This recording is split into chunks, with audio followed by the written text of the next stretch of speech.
Bonjour les amis, c'est vrai qu'il y a pas mal de gens parmi vous qui m'ont demandé pourquoi il n'y avait plus de vidéos toutes les semaines.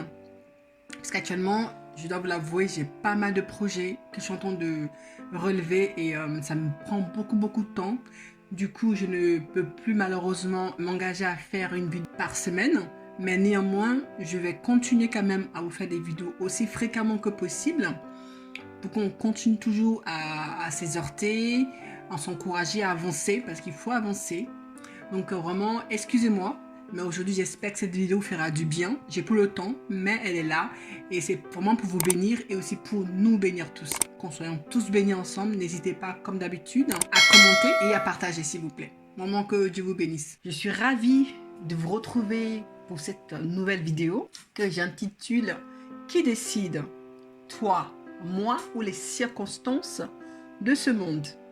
Effectivement, avec ce qui se passe actuellement, en 2020, on aurait tendance à se laisser diriger par les circonstances en se disant, pour le moment, comme il y a le Covid, je vais peut-être faire ça, faire comme ça, en attendant que les choses s'arrangent. Comme il y a le Covid, même si je suis, entre guillemets, pas bien dans mon poste actuel, dans mon entreprise, je vais préférer rester à des dents, souffrir, mais au moins j'ai un salaire à la fin du mois, tant pis. Il y a le Covid, d'accord, je vais souffrir dans le silence. Il y a le Covid, donc on ne change rien, je continue, je vais être malheureux, je vais prendre des médicaments, mais je vais rester là parce qu'il y a le Covid. Ouh, il y a le Covid. J'ai envie de créer mon entreprise, mais il y a le Covid, donc du coup, tant pis, je fais rien, j'attends que le Covid passe. J'ai un projet très intéressant que j'ai étudié depuis un moment, mais il y a le Covid. Donc j'ai peur, les circonstances ne me permettent pas de mettre en action mon projet. Du coup, je vais rien faire, je vais attendre que ça passe. Les gens me disent, mais tu t'en rends pas compte? Mais il y a le Covid.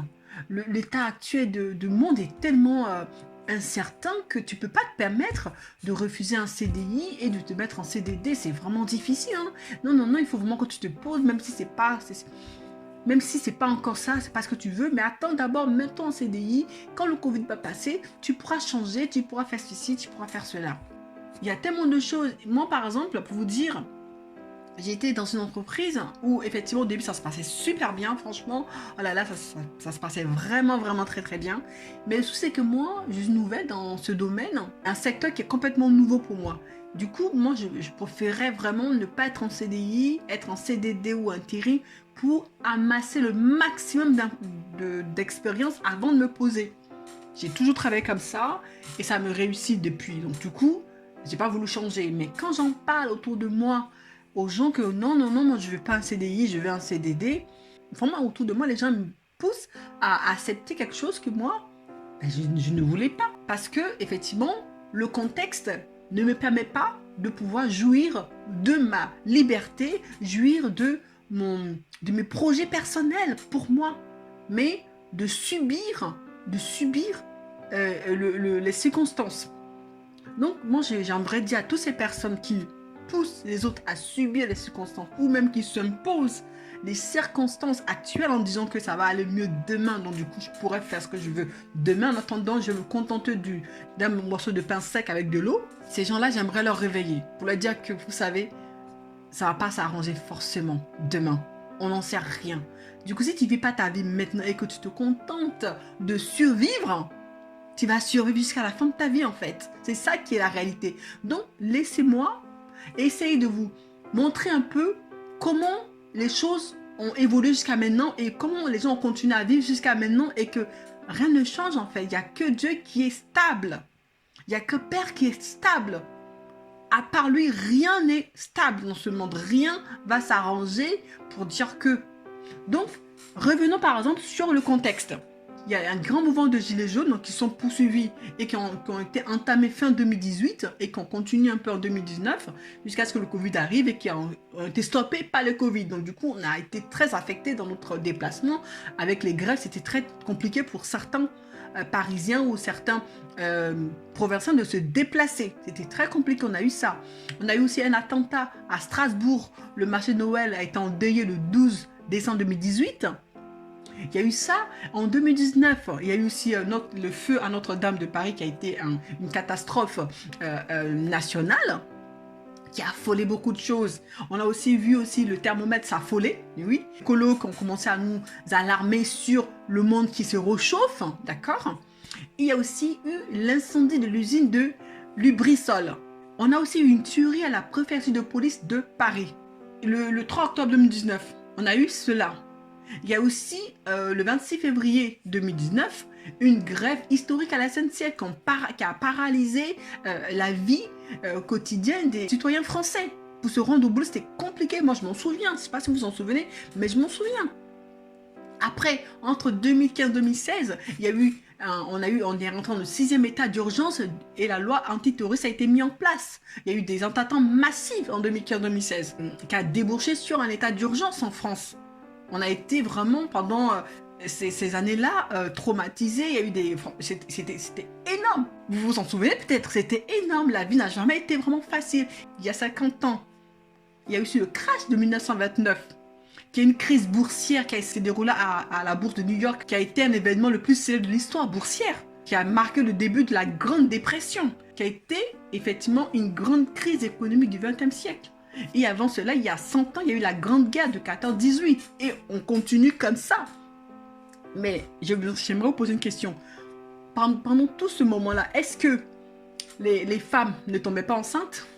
Est-ce que les femmes n'accouchaient pas? Est-ce que les pères ne mariaient pas leurs enfants? Est-ce que les gens ne prenaient pas l'avion pour aller de tel point à tel point? Est-ce que les entreprises ne florissaient pas? Est-ce qu'il n'y avait pas de création d'emplois, de création de travail? Est-ce qu'il n'y avait pas de mariage qui était célébré? Est-ce qu'il n'y a pas des gens qui rentraient dans la vie active et d'autres gens qui sortaient de la vie active, qui étaient au chômage ou qui étaient à la retraite? Est-ce qu'il n'y avait pas des gens qui étaient diplômés? Est-ce qu'il n'y avait pas l'école qui continuait à enseigner les étudiants? La vie continuait. Malgré tout ça, la vie continuait. Donc aujourd'hui, le coronavirus ne fait que passer lui aussi par l'étape. Ben oui, aujourd'hui, on a le corona. Avant, on avait tout ça. On avait tout ça et maintenant, aujourd'hui, on a le corona. Mais la vie doit continuer. En pleine crise de corona, il y a eu des femmes qui ont accouché. Il y a eu d'autres femmes qui sont tombées enceintes. Eh oui, ça arrive, oui. Donc, la vie continue. On ne doit pas avoir peur de cette réalité-là, de se dire, comme il y a le corona, on ne peut plus faire nos projets, on doit subir, être malheureux à un poste et ne pas vouloir s'émanciper, ne pas vouloir créer des entreprises, ne pas vouloir avancer. Et donc, ceux qui sont riches deviennent de plus en plus riches et les pauvres s'appauvrissent intellectuellement, économiquement et tout ce qui va avec. Non, franchement, moi je dis, il faut arrêter. On a un Dieu qui est puissant. Moi je dis, on a un Dieu qui est puissant, qui s'appelle Elohim, et le maître de la terre et du ciel. Il ne change pas. Toutes ces circonstances-là n'ont pas arrêté les plans de Dieu. Il y avait eu des gens qui sont baptisés. Pendant tout ce que je vous ai raconté là, depuis il y a 100 ans jusqu'à maintenant, il y a eu des gens qui ont eu des conversions. Il y a eu des gens qui ont été baptisés. Il y a eu des gens qui ont eu le don du Saint-Esprit. Il y a eu des gens qui ont parlé en langue. Il y a eu des gens qui ont rencontré le Seigneur. Il y a eu des gens qui ont donné leur vie au Seigneur. Il y a eu des campagnes d'évangélisation. Il y a des gens qui sont venus au Seigneur. Il y a eu des hommes qui ont donné leur vie au Seigneur réellement. Il y a eu des gens qui sont convertis. Oui, il y a eu la vie. Dieu n'a pas arrêté son plan à cause des circonstances de ce monde. Il a continué à œuvrer. Le plan de Dieu ne s'est pas arrêté. Christ n'est pas mort sur la croix en attendant, comme le corona est là, comme il y a la grève, comme il y a l'état d'urgence, comme il y a le terrorisme. Et Dieu a dit, bon, on va attendre un peu que tout ça se calme et après on y va. Non, il a continué de manière stable à avancer son plan. Son plan rédempteur, son plan de salut ne s'est jamais arrêté, à aucun moment. Donc, bien-aimé, toi qui es enfant de Dieu, ne te laisse pas embobiner par le coronavirus et mets tous tes projets en berne en attendant les jours meilleurs. En fait, après le corona, il y aura certainement quelque chose d'autre. C'est la vie. Donc, apprenons, par la grâce de Dieu, par l'esprit de discernement que Dieu nous a donné dans 1 Corinthiens 12, je vous invite à lire ce passage, 1 Corinthiens 12, les dons que Dieu réserve à son Église, les dons que Dieu réserve à ses enfants. Soyez édifiés par ça et avancez dans la vie. Avancez, ne vous laissez pas reculer. Le coronavirus est là. Il y aura d'autres choses demain. La vie doit continuer. La vie doit continuer. Ne restez pas dans une situation où tu es malheureux, malheureuse et tu restes là. Où tu es en statu quo et tu restes. Dieu a un meilleur plan pour toi. Les projets que tu veux porter, porte-le réellement. Ne laisse pas les circonstances décider pour toi. Moi, en tout cas, je ne veux pas laisser les circonstances décider pour moi. Je suis partie et je sais que Dieu a le meilleur pour moi.